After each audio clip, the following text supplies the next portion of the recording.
You're listening to the Cancer Assist podcast, hosted by Dr. Bill Evans and brought to you by the Cancer Assistance Program. Wherever you are in your experience, we're here to provide help and hope as you navigate cancer prevention, treatment, and care. Help when you really need it. Welcome to the Cancer Assist podcast, and I'm your host, Dr. Bill Evans. Before I introduce our two guests today, I want to just remind you that the Cancer Assist podcast show is brought to you by the Cancer Assistance Program, which offers a variety of free services to cancer patients in the region. Patients receiving care at the Juravinski Hospital or other institutions in the Hamilton area can get free rides, get access to free equipment loans like wheelchairs and ambulators and other pieces of equipment. They can also have some nutritional supports and incontinence supplies and a variety of other supports to help them on their journey. And part of the journey of many an adult is to continue parenting as a parent with young children.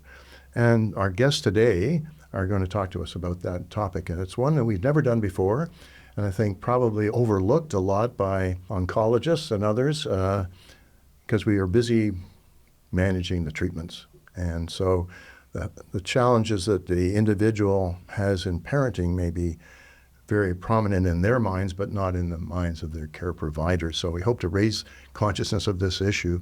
And to help us today, I have Laura Jin, who's a child life specialist working at Hamilton Health Sciences and at McMaster University.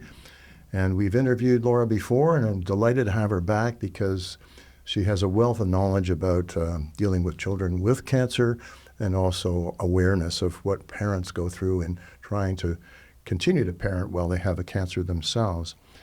I also noted on her website that she's an amazing lecturer. She got a great review when she was teaching in the Department of Psychology in the past. And I think she's doing a great job of educating those at the Cancer Centre about the value of a child life worker and what they bring to the care of cancer patients. So welcome again, Laura. Thank you. Great to have you back. And nice to welcome for our first time Ashley Mikitzel. Mikitzel. I got it right the second time there. And Ashley's a social worker, and she has worked and I guess continues to provide some support to Pink Pearl, but now has a full-time job at the Juravinski Cancer Centre providing support, particularly to the Adolescent and Young Adult Oncology program, which is a new addition. And we're going to do a whole podcast on that in the spring of next year. So delighted to have you, Ashley, as well, to share your experiences of parenting during a cancer diagnosis.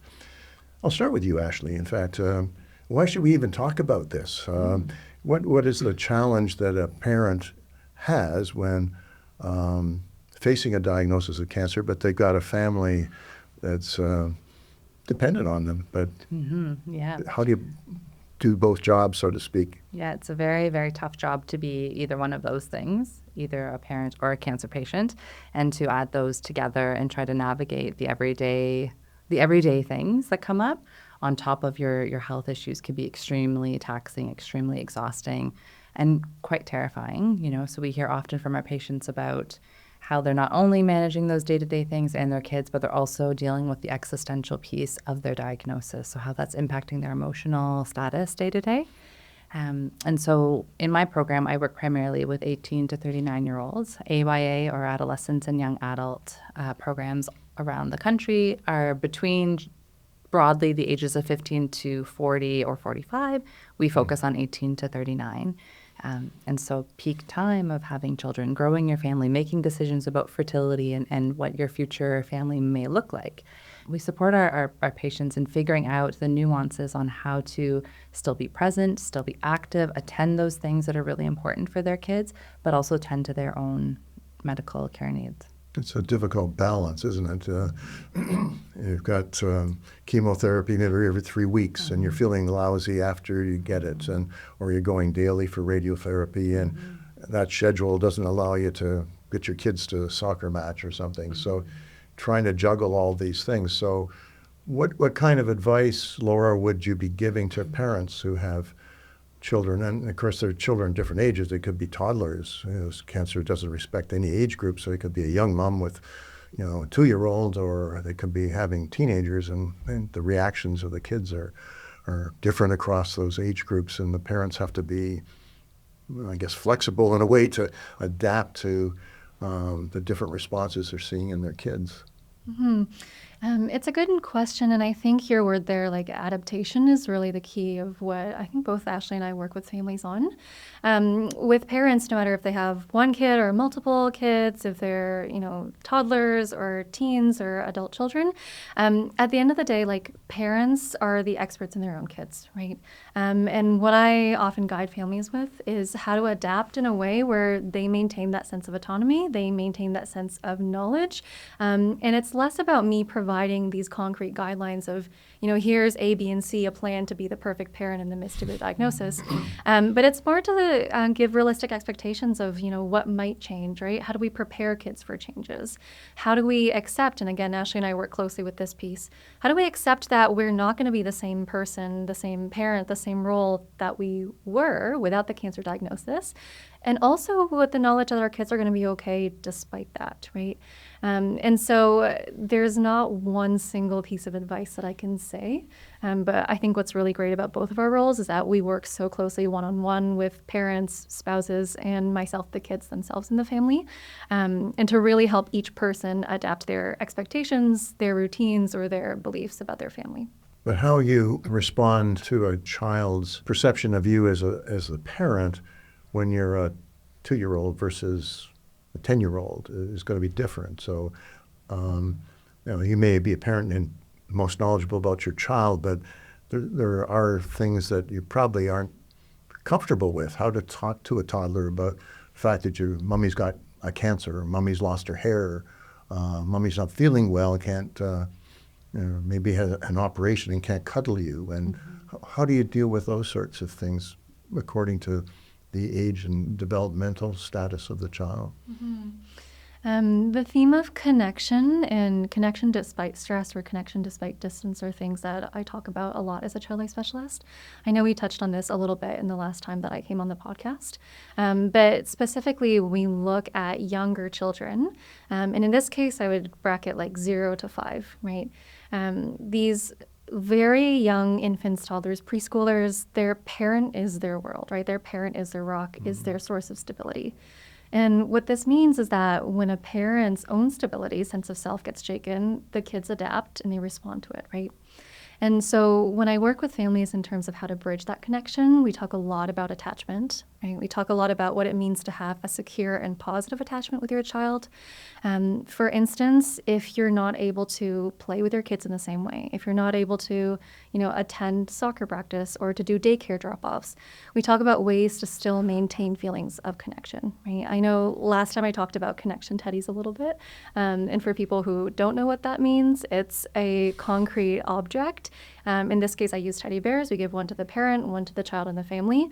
And although it may seem simple or not useful from an adult perspective, from a child, this is a magical play-based way to get them to feel connected to a parent, right?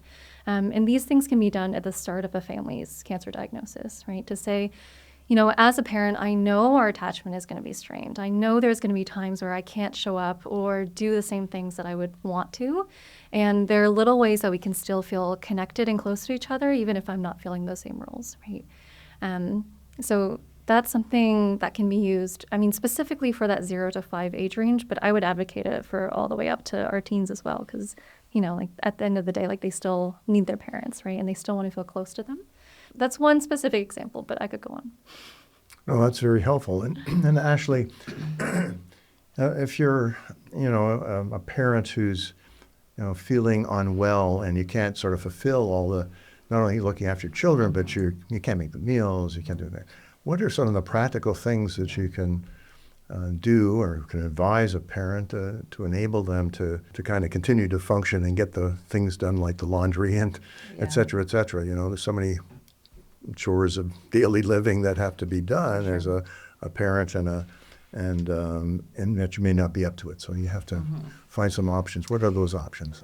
And so I think something that I want to touch upon is the emotional side of what you're talking about is there's so much guilt that can come up for parents when they can't fulfill those responsibilities that they normally can do. And so that is a huge theme that we often will work through is how to not take on that level of guilt and not see this as a failure as a parent or that you've done something wrong. You know, this is something that's happening to you. It's not something that you chose. This is happening, I often say, without your consent. You don't really have much choice in this, right? You have to go to your appointments. You have to show up every day to get better, to get through this next part of your journey. And so the practical piece can be actually very difficult. So we have great things in our community here in Hamilton, like the Cancer Assistance Program. But the day-to-day things, even the drives, like how are you getting to and from your appointments? Who's sitting with you in the waiting room? If you have young children, is there another support person that can be there with the patient while somebody is caring for those young children or being there when they come off the bus? Those things that just can become very overwhelming very quickly. So we do a lot of practical planning with our patients. We do a lot of that sort of who are those people you can call on. Working on even asking how to ask for help is a huge piece that a lot of young people struggle with, not used to needing to ask for that help or needing to sort of, ask maybe that extra cousin who's maybe an hour away, but we really need you to come for an extra hour this week. So practicing those skills can be really helpful as I wouldn't limit it to younger people. I think No, older it's people true. don't like It's to true. ask for help either. Yeah, it's a huge You've been challenge. used to being independent in your life and or the household runs a certain way and you maybe feel uncomfortable with people coming in and helping you, not only the guilt, but maybe you don't even feel comfortable with other people coming into your home unless you have a relative or a close friend or neighbor that you really feel comfortable with. Yeah, and so sometimes exploring maybe those unlikely supports that aren't there all the time. So not the people like your grandparents that are there weekly for dinner, let's say, but are there those neighbors or people at school that could step in and walk your kid to the bus or pick them up from the bus stop? Those sorts of little connections that maybe previously weren't fostered. How do we create those connections to help with the parenting piece? And then, sometimes I say to people, like, maybe you're buying some throwaway dishes, right? So if you just can't... So what kind of dishes? Like throwaway dishes, like paper throwaway plates. dishes, Paper yeah. plates, because if Keep dishes, it simple, yes, right? no cleanup. Where are Yeah. those areas that we can simplify things on the day-to-day so that your energy is reserved? It's one less thing you have to worry about. I will say I'm very conscious about the environment. So that's, people can struggle with that piece too. Like in the throwaway plates, using that as the example, it could be a bit of a conflict, but trying to figure out those ways is the point, right, of minimizing additional stress amidst everything that's happening for that family.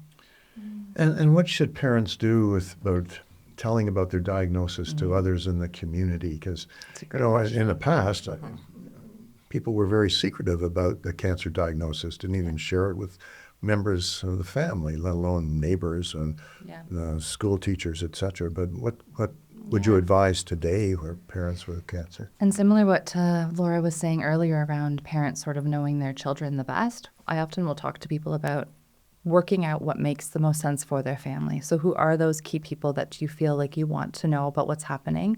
For some people, that includes the teacher, that includes the principal. For some people, that feels like too much vulnerability. That's too much, especially at diagnosis. So I think it's very individual. I don't think there's a one-size-fits-all suggestion for how to communicate that to the greater community.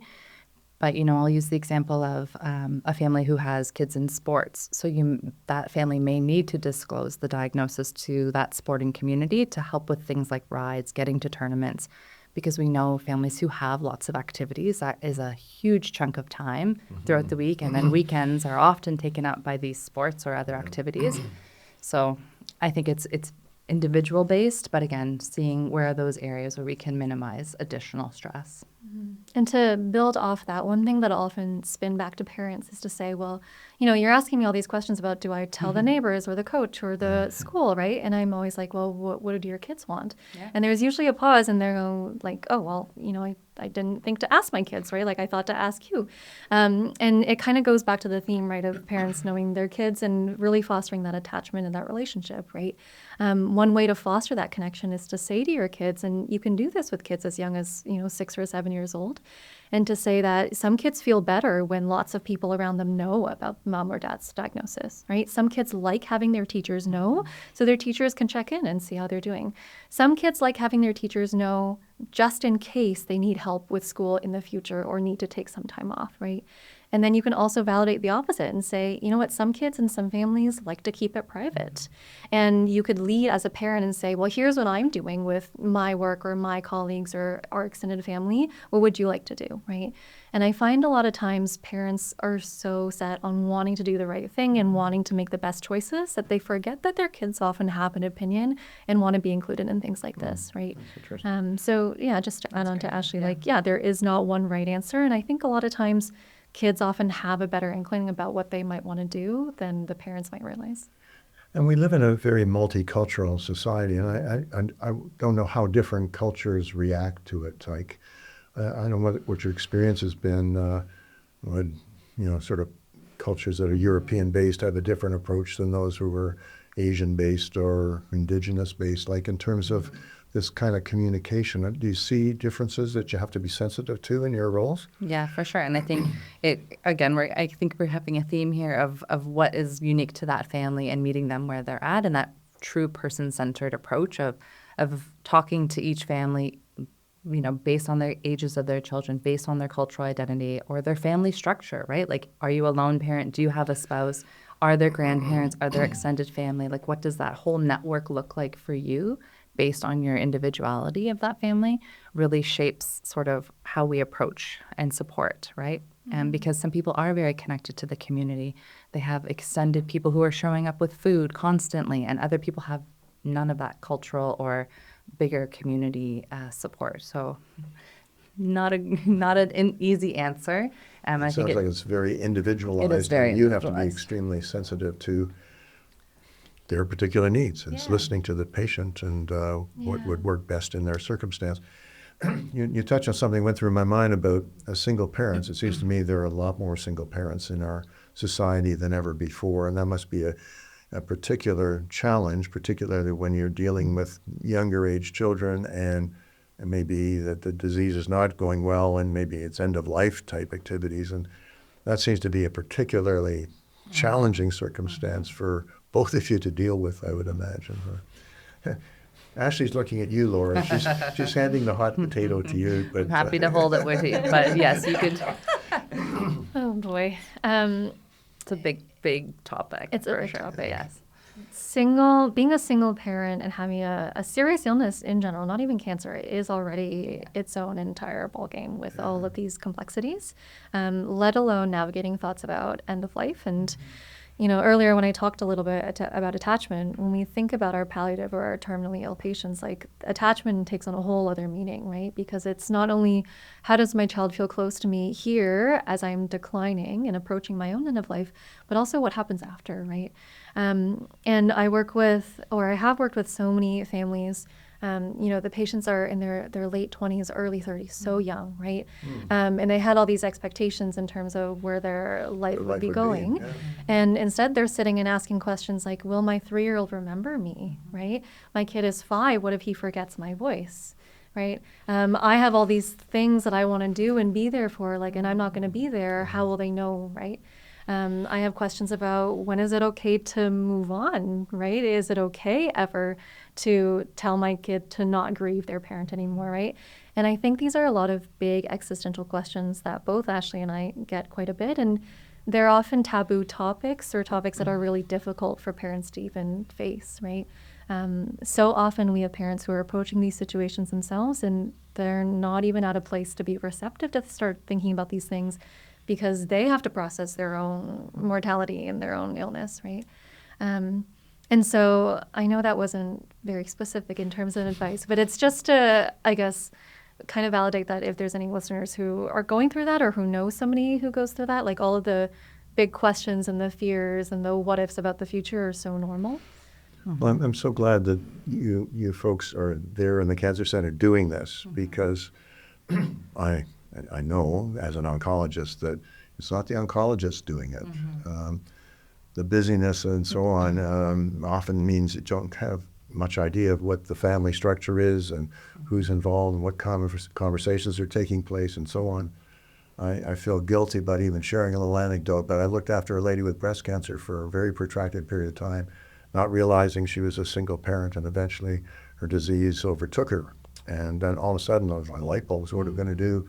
There's still a young child in the picture that, and I think that probably is not just me that had that happen, but I suspect that many an oncologist, because of being wrapped up in focusing on the disease, isn't focusing more broadly on the family constellation and the needs of that family. So it really leads to sort of the question of how people access the resources within a cancer center, because they need to know that they can be proactive for their own care and approach certainly oncologists about seeing a social worker, but they may not think to do that. Can they also approach a social worker directly? Is that a possibility? They can. They can, yeah. So you can self-refer and say, look, I'm having these challenges. Can I have a conversation with you?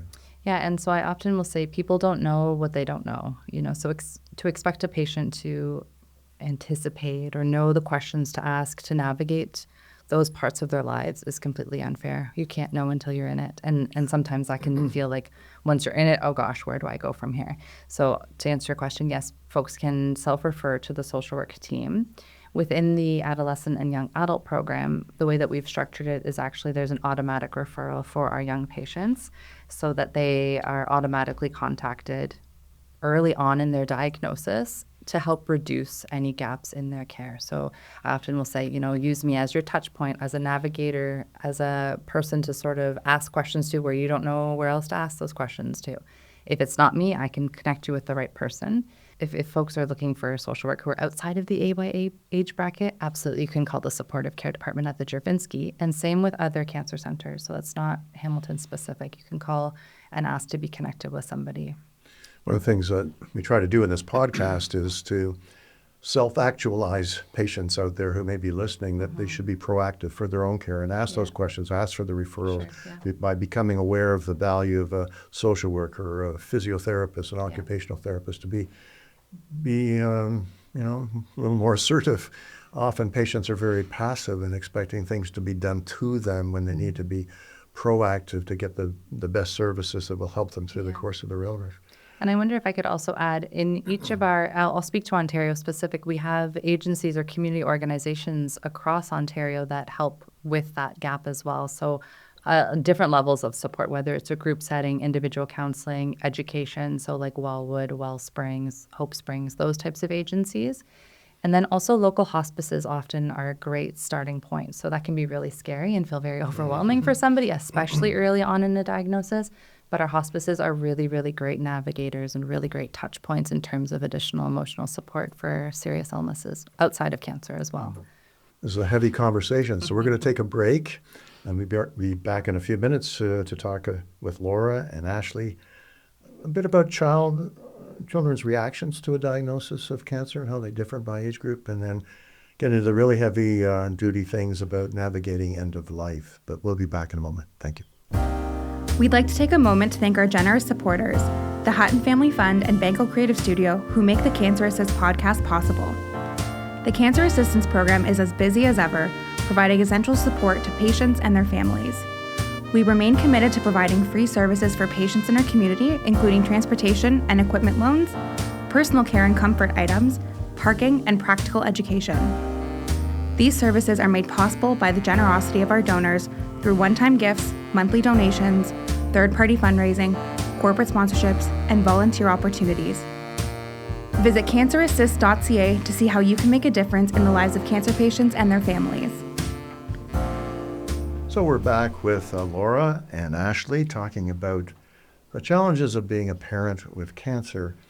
And although you said, Laura, that a parent knows their child best, but they may not know how to respond to a child's reaction to their illness, because that's a entirely changed circumstance. And so I guess that very much depends on the child and their age and maturity and so on, how they process the idea of mom or dad being sick. And so maybe you could walk us through a bit of that on how to recognize these reactions. And in your children and maybe where you need some help and helping your child cope. Totally. I mean, this in itself could be an entire 4-hour lecture series, but I will sum it up in a bite-sized way. So oftentimes when parents initially disclose a diagnosis, kids cope very well, kids of all ages. They are absorbing the information, they're asking questions. Of course, they might be tearful or fearful in a normal way, but oftentimes you see kids return back to kind of their normal baselines very quickly, and this often surprises parents. And what I like to do on this topic is to give parents the foresight and the information in advance, because oftentimes what we see with kids and teens is that after a wave of about 4 to 8 months, we start to see behaviors suddenly come out of the woodwork. And so I always say to parents, you don't have to watch for it right now at the time of diagnosis or the time of when you told them about it, but it's something to keep in mind for the next half year or so. Do you tell the child fairly early on after the diagnosis? Is that the best advice? I do recommend it, and again, for all ages. Yeah. And the rationale is if we don't tell kids, right, they're going to find out at some point. Figure it out that something's wrong. They're going to feel something's different. Patterns of life have changed. Exactly. They're going to see physical changes or hair loss, right? And then later you'll have to confront, do I keep lying and building on these lies, or do I tell them that I lied to them, right? And at the end of the day, we want there to be, again, that close attachment, that close relationship, and any sort of dishonesty can kind of put that relationship at jeopardy, right? Which is why I always advocate to parents to tell kids as soon as they're able to, as soon as they've processed it in themselves and know about the plan and are able to verbalize it, to kind of loop the kids in. And tell them at a level that they can sort of grasp and understand. Do you use the word cancer with them, or should you use some other euphemism? I absolutely advocate to use the word cancer directly for a few reasons. One is that, especially when we have young kids under the age of 6, at that age, their brain is conceptualizing the world and trying to figure out what all of these different abstract words mean. And if we just use the term sickness, a child has no idea how cancer is a different sickness than a migraine or the stomach flu or COVID, right? And so we can often create these misconceptions where kids know their parents are sick, and then they worry, if I get sick, am I going to lose my hair? Am I going to go to the hospital? Am I going to die from my illness, right? And so that's the biggest reason why I advocate for the use of the word cancer clearly. And the other thing is, again, related to that trust and honesty piece, right? A lot of times when kids overhear things about chemo or radiation or surgery, their minds already go there because they learn about cancer in the school system. And especially when they see fatigue and hair loss at home, that is an automatic pointer to thinking about cancer. So for those reasons are why I advocate for honesty, at least as much as a parent is able to. And Ashley, you're seeing sort of adolescence, and that's a kind of a tumultuous age, and how do they tend to react to a diagnosis of cancer in a parent, and what helps and supports do they need in particular? And I think a lot of times we think the younger ages maybe are more challenging or pose unique, more difficult challenges than the adolescent age of children with parents who have cancer. But teenagers are going to be teenagers, whether their parent has cancer or not, right? So they are forging their pathways as teenagers. They're figuring out the boundaries where they're going in their young lives.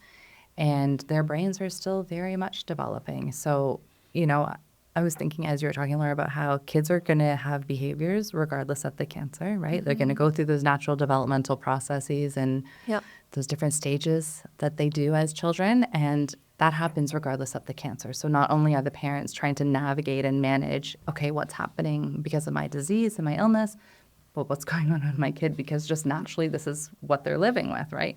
So I just wanted to highlight that because a lot of times people, like the patients that I see, will say like, are they going through this because of my cancer, this difficult behavior, or is this just a natural, typical thing for a kid? A teenager. Right? They're a teenager. Yeah. And so what did you ask me, Val? I forgot what you asked me. Well, it was around the whole idea of how, adolescents, a younger group that you're seeing, how they respond differently and what you might need to do to support them when their parent has cancer. And you were talking about with Laura how to be honest, number one, and name it as what it is. And And the adolescents, you'll see, will have an understanding of that. They won't be worried about it being contagious or things like that that younger kids might think about. But they got this other background of, trying to grow up, get educated, and so on. So it's a different set of challenges, I think. Maybe a little harder for the parent to cope. And you've touched on it already, that it's differentiating how much is a kid not coping because of my illness and how much is it they're just, hanging with the wrong friends or something, or acting out Just more figuring because their lives they're out. Just figuring it out. Yeah, and so in my role, I actually support the patients that are between the ages of 18 to 39. So Laura would still see those young children of patients. But I think a lot of what we do is what she's already said, right? Like really meeting them where they're at and figuring out developmentally how to explain things to them. And so September is a really interesting month to talk about cancer with families, I find, because of Terry Fox. So they're talking about it in the schools. Yes. This is something that the kids are coming home with. They often are doing that walk or run at school. And so what are those images or ideas that kids are coming home with about cancer? And how does that sort of lead into their own perceptions and understanding of their parents' illness? Teenagers or otherwise, I think across the ages, right? It's a very specific story that they're told. And so part of our work is to help kids understand what's unique about their parents' experience. What is unique about their cancer? What can they expect with mom or dad's cancer? That could be very, very different than the story that they hear about, for example, Terry Fox.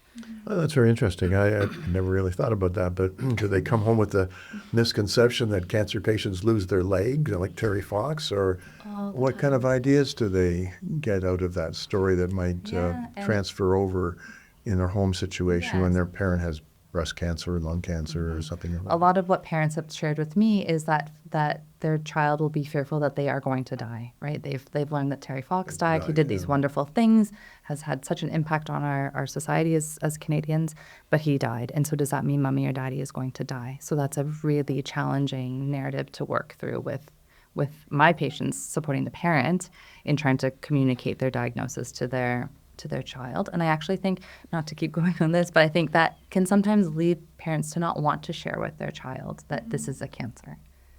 Especially, as they go through treatment, because often treatments, sort of beat you up, and you get more fatigued, and you look less well. If you take 6 cycles of most chemotherapy regimens, you look pretty beaten up at the end of it all, and you need a break. And that might be misinterpreted as the disease progressing and mom or dad's looking like they're going to die when maybe they're actually in a remission, but they've had so many side effects from the treatment and have lost weight and because they're nauseated a lot of the time, et cetera. So it can be very confusing to the child in interpreting what they're seeing in front of them. Yeah. And post-treatment, we know that people experience long-term fatigue and long-term side effects after the treatment is ended. I think that's also a piece that we work with families to navigate. So even though they rung the bell and things are going well, they got that sort of, that clear scan 3 or 6 months later, mom or dad may still be very tired. They still may not be able to reach that level of activity that they once had with their families. And so even, I hear from parents all the time, like, I thought I was going to be good now. I thought I was going to be fine. I thought I was going to get back to normal. That normal word, right, that we hear all the time. And so helping parents understand that that's unfortunately not as quick of a recovery as we all would wish it could be, and how to navigate that piece is really important. Yeah, and to expand earlier, I said there's that bit of a delay between when the initial information is presented and when we see behaviors come up. And it often is for these exact reasons, right? Like many months down the line are when kids have been in this new phase of normal for a while, right? And they're wondering, okay, it's been many months. We've had Christmas, we've had birthdays. Like when do we go back to normal, right? And a lot of times parents will present the initial diagnosis, but will not make it clear what the plan is and whether cancer is curative or not. And that's something that I always tell parents to be explicit with kids about, is that if you haven't told them that the goal of your cancer is to cure it, kids might not know that, right? And they might be worrying and being afraid that, it's going to be something more serious or more scary than what's actually in their head. And so when we see this kind of waves of behaviors, a lot of times it can mimic other things that we've seen in other medical conditions or mental health things, right? It may mimic childhood anxiety or depression. It may mimic stimming behaviors like in kids with autism.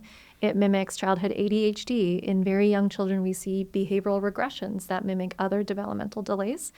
And a lot of times I have parents who don't even approach me at the time of their diagnosis, but come to me 6 months later when their cancer is in remission, but all of a sudden now these behaviors are coming out and they're like, what is going on, right? Why am I seeing this in the school system? So it is something important to start the conversation early and to navigate these changes, but also to remember that your kids might be reacting to this on a different schedule than you might be as a parent. That's interesting to me as well, because I don't know that many patients ask early on of their oncologist what the goal of therapy is, whether it's cure or palliation. And we don't like to use the word palliation because of many patients' interpretation is it's more like end of life. But what we're doing is truly palliating. We're extending life for a period and we're trying to improve quality of life. That's palliation, but we have a different connotation to the average person, which is rather negative. And I think a lot of patients don't really want to ask for fear of what they'll be told, too. So then having that honest conversation with their child can't really occur. But let's assume, though, that they've had an honest conversation and really it's an incurable cancer. What's that conversation like with the child? And how do you start preparing for the fact that mom or dad are not going to be around to see their child grow up and to get married and get a job and establish themselves, all those things that parents like to see, and then the grandchildren to come along. They're going to miss out on a lot of things. How do parents communicate some of those things and the loss that they are experiencing with the realization that they're going to miss out? It's so tough. Honestly, I would say this is the toughest part of the job, and it's tough for all of the cultural, personal, and spiritual reasons that we've already touched on. At the root of it, we want to communicate one piece of information clearly, which is that no matter what is going on as a family, you still love each other. You are still going to be connected to each other. You are still going to make memories. And all of those things can still be done for as long as possible, right? A lot of times, when parents think about end of life or death, or we think about grief in general as a society, we really focus on the loss piece without realizing that there's opportunities to build legacy, to make memories, and to foster connections before that loss occurs. And for a lot of children, young and old, that piece of connection is really important in terms of helping them cope, right?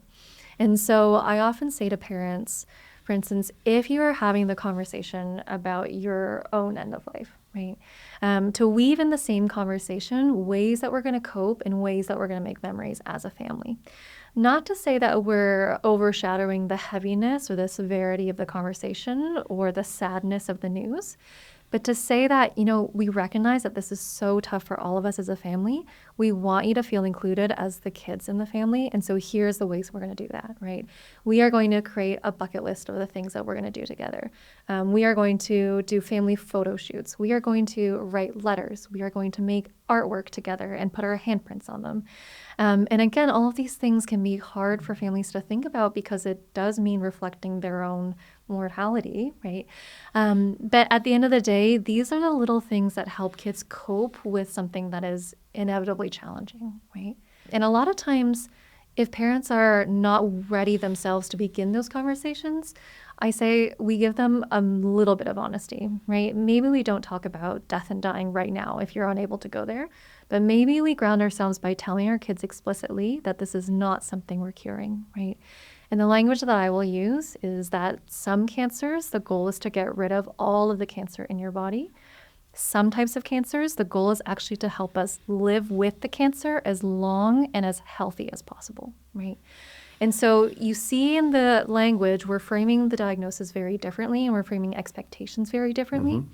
But again, even if we're unwilling to talk about the end of life piece right now, being honest and forthright and saying this is not curable, but again, the goal is to help mom or dad live with it for as long as possible, creates the foundation for realistic expectations, and then the more challenging stuff can come later. Great answer for a difficult question.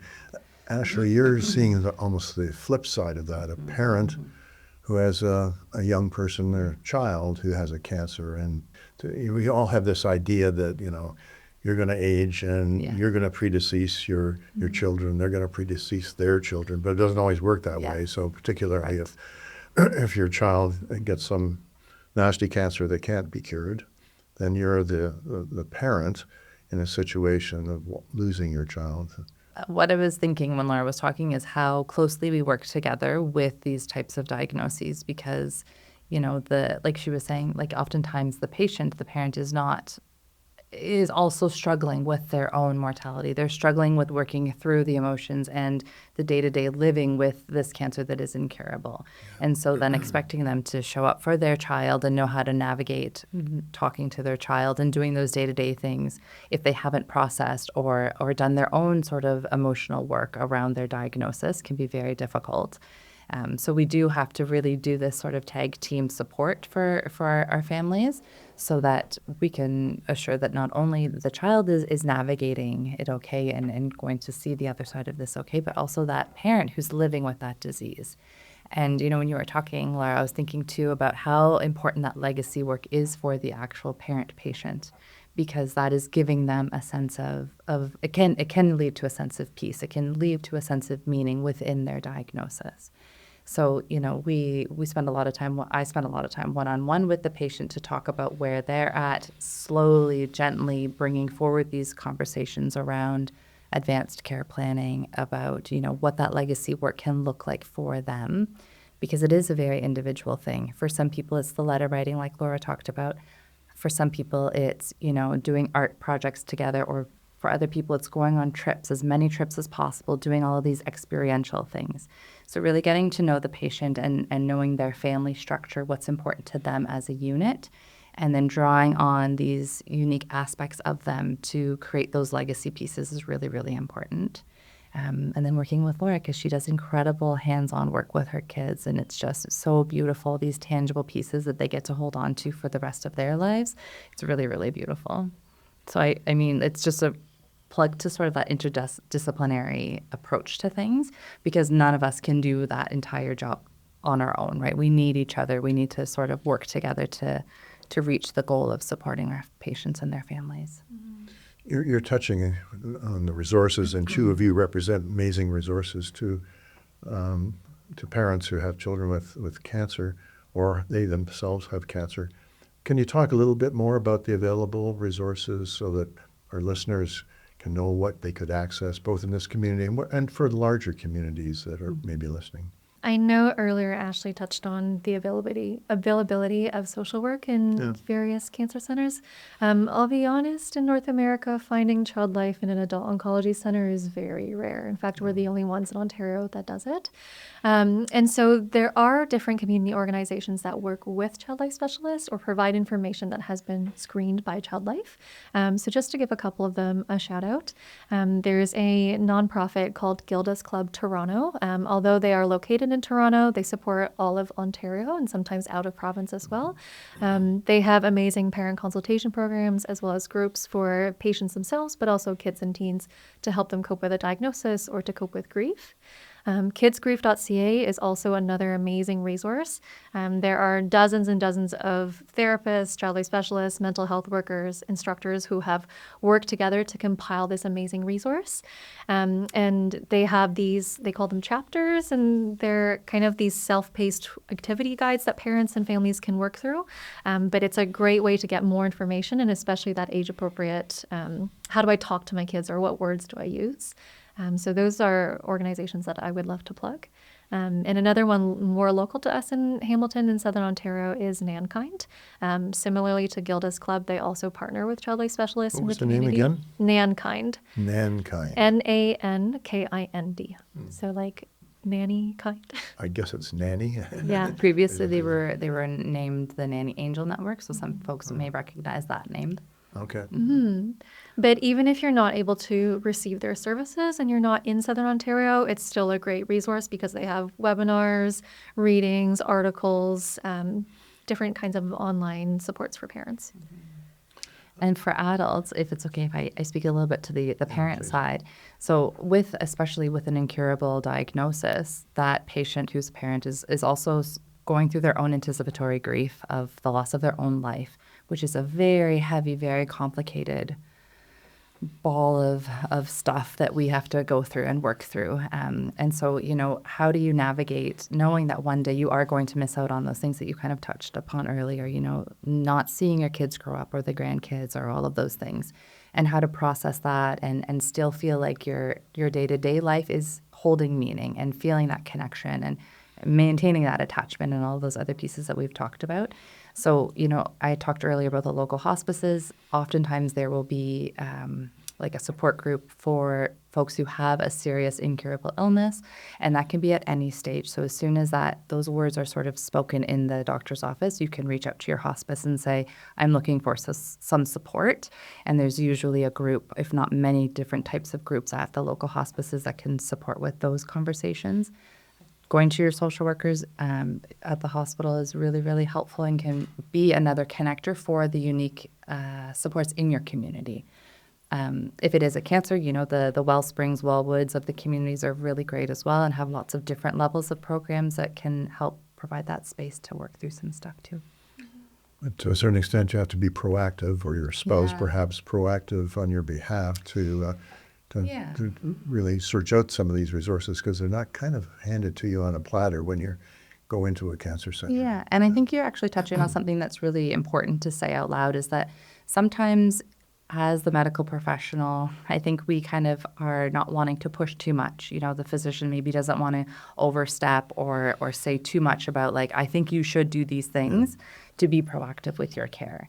And so I think it's really helpful for those of you who are listening to seek out those supports, like we've kind of been touching upon throughout this talk, because it could be that nobody within your care team takes that leap and sort of pushes you to do it. So a great starting point, you could ask your oncologist, is there somebody that I can talk to at my center? Or just reaching out to, oftentimes it's called psychosocial oncology, or PSO is a common terminology, supportive care, social work, psychology, all of those things could be offered at your center. I have to ask you, this is pretty heavy stuff, and you do this day in, day out. How do you look after yourself? Laura. Great question. Honestly, the biggest way that I look after myself is the same thing that I tell kids. It's the same thing that I tell parents to do.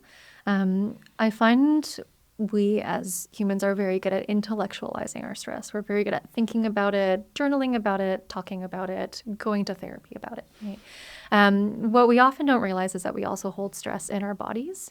And when I first started this line of work in child life in pediatric palliative care, actually, I found myself getting all of these weird physical symptoms. And I was like, something is wrong with me, right? I am waking up in the middle of the night with my thoughts racing. I'm not sleeping well. I'm getting weird joint pain and stomach aches. I'm getting fatigued more than usual. And it wasn't until I had a very great mentor who asked me to reflect on my own physical stress that he asked me, like, what do you do to physically release tension, right? And I was like, oh, well, I journal. And he was like, that's not physical, Laura. Like, unless you're dancing or screaming while doing journaling, you're not doing it, right? And so I say the same things to the kids and the teens and the families that I work with, right? Oftentimes when it's managing your own stress, managing challenging conversations or emotions, we need some way to physically release tension. If you look up the work of like somatic therapy or somatic practice, those are big terms right now in the mental health field to kind of touch on this entire area if you would like to learn more. But some simple strategies are to engage in something exercise-based where you move your body, right? And maybe it's going for a walk. Maybe it's doing 20 jumps in the morning before you have your coffee. Maybe it's literally screaming into a pillow, right? Or throwing a ball against a wall as hard as you can. With my kids, I advocate doing crazy dance parties where the goal is not to look cute and nice and to make a routine, but to literally flail your arms around and jump as high as you can, right? And it may seem Do you silly. contribute to those dance parties? I absolutely do. Yeah. Good to hear. And practice what we preach. Yes. Yes. Just testing. Again, it may sound silly or trite, some of these strategies, but I found, at least for me, when I started incorporating those more in my routine, or even as like an after work ritual before going home, I found my capacity for navigating these situations and for supporting families grew immensely. Well, it's very interesting. No, Ashley, do you have crazy dance parties too? Or So, when you were talking about throwing balls against the wall or outside, sometimes what I'll talk to my patients about is throwing rolled up balls of socks at a wall, because that's an accessible thing and it can give that it's not too sort of, damaging to the walls. right? No one's getting hurt. The socks are okay. The wall's okay. And sometimes you can't find the time as a parent and to get out and do all those other things. So I just wanted to talk about the socks. I love talking about that anytime I can. For myself, what's really been helpful is working in a team. Honestly, I'm a very social person. I really benefit from that connection and not feeling like I'm in isolation and doing this work alone. It really, I find that I can tell when I need to connect with others. I know when I'm feeling that disconnect or that isolation piece. So being within the team, working closely with colleagues like Laura, and knowing that I'm not holding all of that alone, just knowing that somebody else knows the story of this family, honestly, is so helpful for me personally. And we have to do our own work, our own therapy, our own processing of our own personal experiences to get to this point. To sit in that room and hold that space for others is really, really important. I love what you're talking about in terms of the physical side, because a lot of times we do focus on the cognitive or the emotional, but we can't ignore those other parts of self when we're caring for ourselves. So I love that, the physical side. Getting our steps in. Oftentimes you'll see people at the Cancer Centre just walking around in a circle, and that is hugely helpful to just take a breath, remind yourself of your humanity, remind yourself that okay, I'm here, I can show up for this next person. And then day to day, what I do between patients is I go to the washroom and I wash my hands with some cool water. I take some deep breaths before I go see my next person. And it's just a very small thing in between my busy day where I'm okay, here I am. I'm Ashley. This is my body. This is my moment. This is what I'm doing. Reminding myself of who I am as an individual and, in a lot of ways what my purpose is. I really have a strong connection to my work and I want to feel like I'm showing up as much as possible. So that's what I try to do. It doesn't always happen, but I try really hard to do it. Well, these are very helpful tips, not just in the situation of dealing with cancer patients and trying to process all that, but just in life in general. There are enough stresses, and some of these suggestions may be more broadly helpful. This has been a really interesting conversation about a very challenging topic that we haven't done before. But I would say that it's this kind of thing that I think a lot of patients and their families are looking for guidance about how to go through this experience, who they can reach out to for supports. And you're a social worker, child life specialist, but there are other healthcare providers like occupational therapists and physiotherapists can also be very helpful. And one of the things we try to do in this program is, one, encourage them to be proactive. And we have podcasts on these other topics too, and they can go to cancerassist.ca and find these podcasts, and maybe they'll be helpful, just as I'm sure this podcast is going to be helpful to many who are coping as a parent with the diagnosis of cancer. I want to thank you both. It's been extremely interesting and valuable, and we really appreciate your work in this community. Thank you. Thank you for having us. You're listening to the Cancer Assist podcast, hosted by Dr. Bill Evans and brought to you by the Cancer Assistance Program. Wherever you are in your experience, we're here to provide help and hope as you navigate cancer prevention, treatment, and care. Help when you really need it.